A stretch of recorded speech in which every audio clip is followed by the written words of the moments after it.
Hello everyone, happy Monday. I'm Kelly from The Awkward Tourist, and this is Kevin from Kevin Lacey Photo, my husband. So what are we talking about today? Today we are continuing our French Polynesia talk from last week. We are going to talk more about the second island that we went to, which is the island of Bora Bora. Throughout this talk, we'll give you some different tips, tell you some of the best things that we found on the trip, and a few little tricks to save some money along the way. He's so cute with those little notes. I'm just a wing it kind of girl. All right, so we went to Bora Bora in February of 2020. Like we said last time, it was our last trip before the whole coronavirus thing, so we're very lucky that we got to experience that before everything went on lockdown. Yep. And we did 4 days in Moorea first, and then we went to Bora Bora. To get to Bora Bora, you have to fly from Tahiti. We were in Moorea already, and you can get a flight from Moorea to Tahiti, or you can get a ferry from Moorea to Tahiti. We took the ferry. Yeah. It was a lot less expensive to take the ferry first and get to Tahiti to fly to Bora Bora, which is about a 45-minute flight. There's only one airline that flies in between the islands. It is called Air Tahiti, not to be confused with Air Tahiti Nui. And it was very expensive. Yeah. It was really expensive for a 45-minute flight. I think we spent $350 a person. Yep. Yeah, with Kelly's flight benefits, we weren't able to really get any deals, so we just had to kind of outright pay for that flight, which we knew going into it. We knew it's going to be a very expensive destination, and so that was kind of something that we just put into the budget right from the beginning, that we would have to take that flight. Since you don't really have any choice of what airline to fly, they have a monopoly on it, so you kind of have to pony up and pay lots of money to get there. Yeah, and Bora Bora is just a really expensive place, so we kind of knew going into it that it was going to cost a little bit more. So exactly. That's what it is. So it was a 45-minute flight, like I said. When we got there, the airport is not on the main island with the big iconic mountain that you see. It's on a Motu, which is a small outlying island. If you look at a map of Bora Bora, there's the big island, and then there's lots of little islands that kind of surround it. It's almost like a ring around the outside of these kind of really thin, smaller islands, and a lot of the resorts are there. And the flight in was amazing. It was just super beautiful with really blue water that you could see from the sky. If you're doing this flight, definitely try to get a window seat because it was really, really incredible. Short flight, but really beautiful views as you fly over all these little islands. And ask the flight attendants on which side of the plane you should sit. Yeah. Because they'll know. They might go they'll know the route. In a little different, but we did that, and we weren't able to get window seats, but we could still kind of see, and it was really nice. So. Yeah, it was a small plane, two on each side. So since the airport is on its own little island, you have to take a boat either to your resort or to the main island, which is where the town of Vaitape is, the biggest town on the island, which isn't very big. But there are two things you can do. We stayed at the Conrad Bora Bora Nui while we were in Bora Bora, and you could either take their private boat straight to the resort from the airport, which was about $130 per person to do that. So it was very pricey. Or Air Tahiti has a free ferry that you can take from the airport to the town of Vaitape, on the main island. That's free. It's included with your flight, and they time the schedule around the flight schedule, so it's super easy. Our resort, Conrad, had then a boat that went from the main town to the resort, and that was like $15. Yeah, $15 I think a person round trip. Yeah, so, round trip. And it goes on a schedule. I'm sure that changes a little bit due to what time of season it is, but it was, something like 11 to 4 p.m. and 6 p.m. or something that it kind of went back and forth. There's a schedule right as you get off the ferry, and people who will answer your questions. And we also asked the person at the airport, who was the Conrad Bora Bora Nui representative for the expensive boat. We asked them what to do. We said, we're going to the main town. She said, okay, do this and this. We had to take all our bags ourselves. The boat to the resort didn't leave from the same dock that we came in on. Yeah. So it was like a 5-minute walk. It wasn't that big of a deal, but it was very hot and we had big bags. And this town is really a little island town. I don't think there were any sidewalks or anything. Not really. A lot of dirt. There was paved roads, but we kind of were dragging our suitcases through like dirt and gravel to get, you know, this little 5-minute walk. And it was super hot and humid because we went during the low season, which is the first money saving tip that I'll give you. It definitely goes during the low season. The hot and sweaty season, as Kelly calls it. Also known as the rainy season, which... The low season was pretty much January to March, which was the rainy season, but honestly, we barely had any rain in the 9 or so days that we were there. Yep. But you can get, like, your whole trip could be rained on. Just, we got really lucky, but just as a, you know, little tidbit. Some of the people at the resort said that it rained a lot more than it did when we were there normally, so... Yeah, we got really, really lucky, but it was very hot and humid, but sunny. We saved over $200 just with that little boat trick, and I've looked it up, and a couple of the other resorts offer something similar. They don't all have a boat that goes on a regular schedule, though, so if you are staying at one of the fancy resorts, I would check into that, because if they do have it, it's not very well advertised because they want you to take the expensive boat. So definitely email the concierge and they'll tell you all about it and tell you the schedule and everything. I emailed them just to tell them that we were coming so they would send the boat. Yeah, it's not very well advertised, so that's a pretty good tip. Yep. And the boat from the town to the Conrad, it was short. It was less than 10 minutes. Really nice. It was just the two of us on it at that time. And we came up to the main dock of the resort. The island that Conrad is on doesn't have any roads, and I didn't see any cars or anything. There were some golf carts that they used to get around, but there really wasn't a lot of infrastructure. So getting around Bora Bora, especially to these resorts, you're definitely going to have to take a boat. Yeah, and once you get to the resorts, unless they do have a boat that goes to the main island, which does cost a fee, you're pretty much stuck at your resort. Yep. There's not a really good like water taxi or ferry or anything that will get you around Bora Bora. So that leads us to our next money saving tips when you go to these resorts. Since you're stuck there, you are stuck paying the restaurant prices for food and alcohol. Yeah. And let me tell you, it ain't cheap. Yeah, it's definitely expensive. Even by LA standards, it's really expensive. Yeah, we're talking for one alcoholic beverage was like $30 yeah, starting. $30 US. We went to a sushi restaurant at the resort one night. Got 2 rolls, edamame, and a large water. And it was like almost $100. I think it was like $90 US for just that. So you're definitely going to be paying $40 for a hamburger. It's a good hamburger, don't get me wrong, but you know, they definitely have to fly all this food in, and that's part of it. And then also you're staying at like a 5-star resort, so that's the other part of it. You know, but it's definitely very expensive. If you can, try to stock up at either a grocery store when you get there, or bring some food with you if you can. Yeah, go to duty free in the Tahiti airport to get some bottles of wine and liquor, you know. Yeah, we ended up going to Bevmo and getting little minis for the trip, and that worked really well for us. Yeah, I mean we're not big drinkers anyway, but just yeah. So we had a couple of options while we were there. Yep.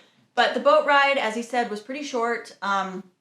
Conrad is on a hilly motu, so it's got kind of a hill/mountain thing on it, which is a little bit different than the other motus that the resorts are on, like the Four Seasons and St. Regis and all that. Mm-hmm. So it's actually on the back side of the hill, so you really don't get that iconic view of Mount Otamanu that you've seen all the photos of, which is a little bit unfortunate. You can see it from some parts of the resort,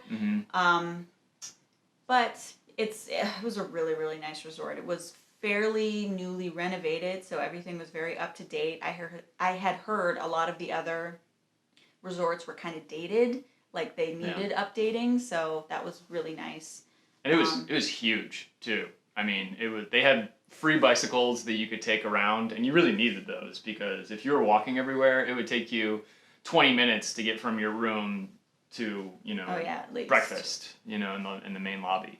And there was even on the far side a viewpoint that was way up at the top of the hill, and that's where you could get a really good view of Mount Otamanu, like Kelly said. and we went up there for sunrise one day, which was incredible. But yeah, from that point back to our room, if we didn't have bikes, I mean, it would have taken a really long time. At least a half an hour walking. And it's, it's like mid 80s and 1,000,000% humidity. Yeah, so it was really, the bikes are really nice. They also will come and get you with a golf cart, and that's how they showed us our room at first. They took us on a little tour of the resort with a golf cart, which was kind of nice to get a lay of the land when we first got there. So. Yes, check-in was very easy. You just get off the boat, and they give you, I think it was a hibiscus water and a nice towel, and they ask you all of your departure information. So they kind of set up your departure boat and what they want to know, what flight you're going on and everything. So that's all taken care of pretty much. Yep. And then they took us to our room. Yep. They gave us a little mini tour, and then they took us to our room, which we got upgraded. Yeah, tell them what room we had originally booked. Oh man, I don't remember the official. It was like a garden suite or something. Which the actual just hotel rooms are pretty large. They're like more than 1,000 square feet. So I mean, you're getting a nice large room. But we had booked it was a normal hotel room. It wasn't a bungalow or villa or anything like that. Yeah, it was pretty much the cheapest room you could get, right? Yeah. Yeah, that we could, So we were definitely trying to do a budget, and we got upgraded to a really incredible King Deluxe Overwater Villa. Yeah, it was just amazing. The whole time they were showing us the room and how everything worked and all the different areas. The room was super complex, and if you're watching this on YouTube or something else, we'll link the room tour video in that, so you can kind of get an idea of what we're talking about. But yeah, it was the whole time we're just trying not to freak out because we weren't expecting to get upgraded, but obviously that's like the dream, is to have an overwater bungalow in Bora Bora. And we're not even still sure why we got upgraded. No. But half the resort was closed they were even doing renovations at the time we were there, because it's low season, so they had less occupancy, I guess. So I'm thinking maybe they just were booked out for the rooms that were open, or I have gold status with Hilton, so that helps. Yeah, I don't even know. But I don't know why. I'm happy. I don't care why. It still happened. It was, it was incredible. It was a super nice room. It had a TV that raised out of the end of the bed, and it rotated 360 degrees, and they had 3 different areas that you could hook up your Bluetooth speaker to, so you could listen to it out on the deck. You could listen to it in the bathroom.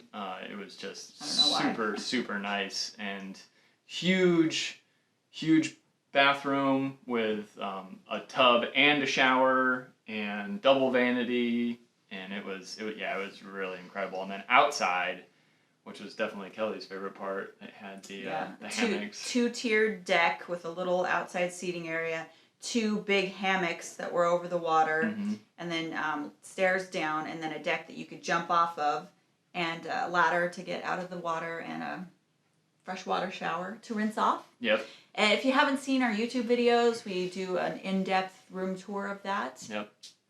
Which is pretty cool. And yeah, it was pretty much a dream. Yeah, it was really incredible. So we didn't really want to leave the room a lot. We tried to spend as much time there as possible, and jumping off the back deck and swimming off the back deck and just enjoying it. But the rest of the resort was really incredible too. They had tons of different activities that you could do. They had I think it was an 18-hole mini golf course, which we never played. I really tried to get her to play, but she didn't want to. And it was really, really hot, so it probably wouldn't have been very enjoyable. I was like, let's go in the water. The pool, the ocean. Yeah, they had a great pool, 2-tiered pool. Yeah, 2-tiered infinity pool with cabanas and a swim-up pool bar. Mm-hmm. And really they had lounge chairs that were in a shallow section of the pool. Semi-submerged. So it was really, really nice. And then right by the pool and by the main restaurant, there was a really nice beach that you could go into. By the overwater bungalows, obviously they're overwater, so you don't get that beach. So it was nice to have that option as well. It's white sand, calm water. If you have kids, perfect. Like French Polynesia waters are perfect for kids. They're so calm because the reefs. No big waves or anything. Nice warm water too. Yeah. And the pool temperature also was amazing. It wasn't cold at all. And because we went during the low season, when things were a little more under construction, there was barely anybody there. Yeah. Which was really incredible. So you didn't have any issue, finding a lounge chair or like a cabana if we wanted to get one. That was all super easy to do. They had a ton of water sports that you could do as well. So they had kayaks and stand-up paddle boards. Snorkel gear was all included with your room rate. Yep, you can just take that out whenever you wanted. They had free sunscreen, which was huge. It was a giant bin of reef-safe sunscreen, which was really awesome. They're also trying very hard to preserve the reefs because the reefs in the Tahitian Islands aren't doing great. They're all kind of dying due to, pollution and global warming and, human impact and things like that. So a lot of the resorts have coral gardens, which the Conrad did, and that was really cool to see, where they're actually trying to build new coral and rehab the ecosystem in the ocean there.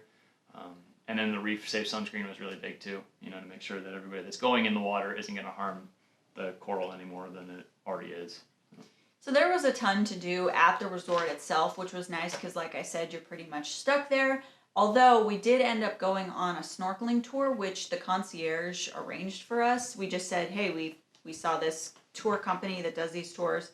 And she called, which was a lot easier, and they came and picked us up right from the resort and dropped us right off there, and it was really easy. So if you need anything, these resorts are really helpful. Yeah, very accommodating. Yes. Definitely. Should we talk about breakfast? Yeah.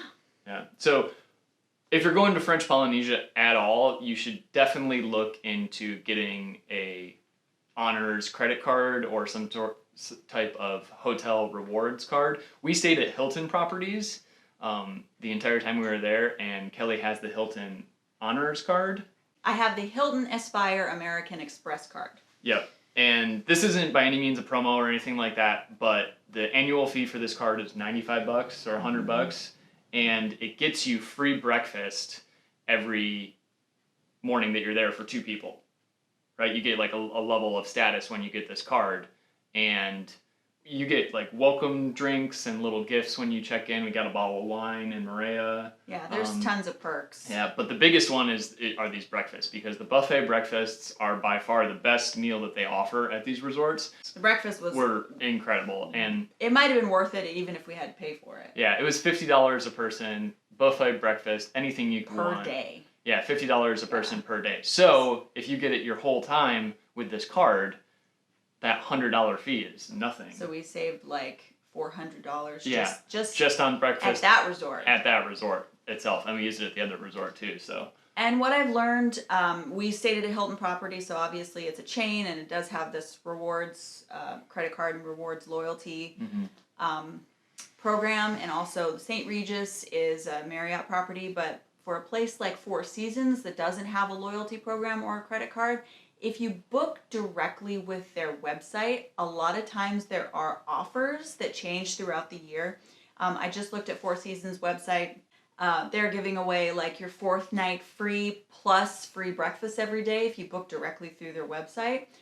And sometimes if you book through like a luxury travel concierge, or even if you do book through your credit card, there's numbers you can call and you can get offers for things like half board or full board, getting breakfast included, things like that. So definitely check out what kind of offers those resorts will have. That might save you some money, because it is very expensive, and any kind of thing you can get included is going to save you money. Yeah, definitely. So with the breakfast included, we tried to go a little later than we might normally, just to, fill up on breakfast, kind of have a lighter lunch at that point too, and we even maybe took a couple things from the breakfast buffet back to have lunch.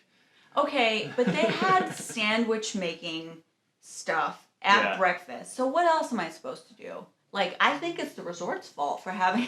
I'm sure if somebody saw us, they wouldn't have really made a big deal about it, but we definitely were the cheapskates that, Like, why did they have turkey and mayonnaise at breakfast if not to make a sandwich to take with me? Yeah. I mean, come on.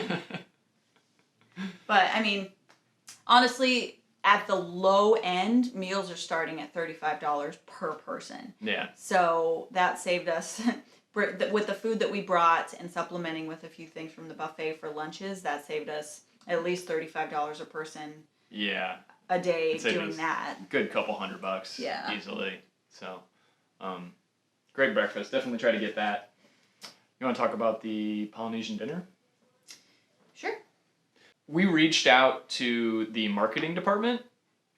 Sometimes we work with hotels and we take pictures and create content for them. We weren't doing it this trip, but at the first property that we stayed at in Moorea, we reached out to the concierge. They put us in contact with the marketing person who was super, super nice. And because they're both Hilton properties, the two places we stayed, they put us in contact with the marketing person at the Conrad. Flying drones is not really allowed at these properties. So reaching out to that marketing person, we got special permission to do it while we were there, which was really nice.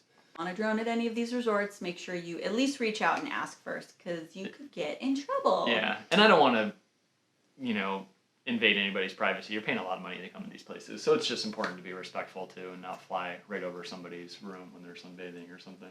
Exactly. Yeah. So I believe at the Conrad, once a week they do a Polynesian dinner. I don't know if you watched our live last week, but we went to the one in Moorea, the Hilton Moorea as well. It was a little bit more expensive at the Conrad. It was about $120 per person or so.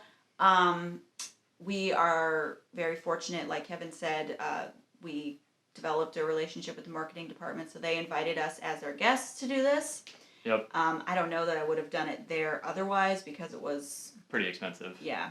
Yeah. It's a buffet. It's kind of like a Hawaiian luau, with a more French Polynesian take on it. So they have fire dancing and all sorts. Pretty much they come out and do the show for an hour, and it includes a really great buffet meal. And the buffet at Conrad had like king crab and like all kinds of different international dishes and ribeyes steak and burgers and and pasta and all kinds of stuff. It was really tons of seafood, shrimp and oysters and poisson cru, and just it was really, really good spread. So as far as the prices go in French Polynesia, it was worth it. I think it had that value comparatively. It was at the restaurant that's on the beach, basically, so we had our toes in the sand the whole time, which was pretty cool. Mm-hmm. Yeah, it was really, really nice to see. Definitely entertaining. If you're on a budget, though, I would say probably skip it. No, yeah, definitely. And one of the other perks that we got from having a relationship with the marketing department was they allowed us to take a tour of the presidential villa, which there are two of them at the ends of the one of the pontoons. And to give you some context, it's where the Kardashians stayed when they went to the Conrad Bora Bora Nui. Yeah, I didn't even know that they made overwater villas that looked like this. They were 2-story. It was a mansion, and it was crazy. I think they had 2 main huge bedrooms, and it was a house, basically. They had a lot of outdoor space, huge deck, big private pool, 3 bathrooms, I think. And 2 of the bathrooms had huge bathtubs with these big picture windows that just looked out over the water. It was really, really cool. Yeah, so with that contact through marketing, we were able to tour that, which was really cool. They just let us fly the drone out the back and do a room tour, take a couple pictures. That was really nice of them to do. Yeah, it was very cool. Yeah. Too bad we couldn't get upgraded to that, but I was happy with our little villa. Yeah. Little. It's probably bigger than this place. Yeah, I'm sure it was bigger than our apartment. We weren't really sure that we were going to do a snorkel tour in Bora Bora because we did one in Moorea, and we thought it might be kind of similar. They offer the swimming with the sharks, the swimming with the stingrays, the coral gardens and everything. But everybody says that Bora Bora has the best snorkeling, and you really have to do it there. And I'm so glad that we did, because it was awesome. It was just like Moorea, but just more. Like there were just more sharks, more fish. Yeah, and the first spot we went to was probably about 30 feet deep, and it was just on the outside of the outer reef where the waves break, and I don't even know how many sharks there were. When we went in Moorea, there was probably like 10 in the water kind of swimming around, and it was about waist deep, so it really wasn't that scary. But here, it was 30 feet deep, and there was probably 30 to 40 Oh, tons. Sharks, maybe more that were all swimming around. If you can understand what shark infested means, that was what it was like. Yeah. It was a little, we had already swam with sharks, and it was a little nerve-wracking. It was definitely kind of crazy. Especially since there were the black tip reef sharks, which are, you know, maybe like 4 feet total. Yeah, the like, biggest not ones too are big. like 4 feet, you know. But here there were a couple of lemon sharks, which are like 6 to 8 feet. So Yeah. there were a couple of bigger sharks that were, you know, at one point it came like towards me face first, and I could see all of its rows of teeth, and it was a little scary. Yeah, you didn't take your eyes off that one when it was swimming near you. That was pretty crazy, definitely. But it was really incredible. So they took us to that spot first, and then the second spot was a shallow area, maybe waist deep, chest deep, where all the stingrays were, and there was more sharks there. So that was pretty cool. The stingrays came right up to you, which is really neat. That was nice also. We flew the drone there a little bit, and it was really cool. You'll see in Bora Bora where there's like a line between where the different shades of blue are. So the deeper water is obviously a dark blue, and then it's kind of a greenish color that is where the shelf is and where kind of the sandbar is. And that was pretty neat because when we flew the drone, you could see these two different lines, and it was really, really It was unique. beautiful. Bora Bora is just like you see in the movies and videos and photos. It's as pretty or even prettier. The shades of blue you see, I don't know that you would see that anywhere else in nature. Yeah. Maybe just like glaciers, like glacial blue, gorgeous water that's warm and like tropical palm trees. It's paradise. It's paradise. But we definitely paid for it. Didn't really feel like we had to leave. We were only there for 4 days, but if you were there for longer, you probably might want to take the boat to go to the town and wander around a little bit. But Yeah. it was fine. We loved just hanging out in our villa. And Yeah, it was really, really great. Even the snorkeling right off the back of the villa was really good. Lots of fish.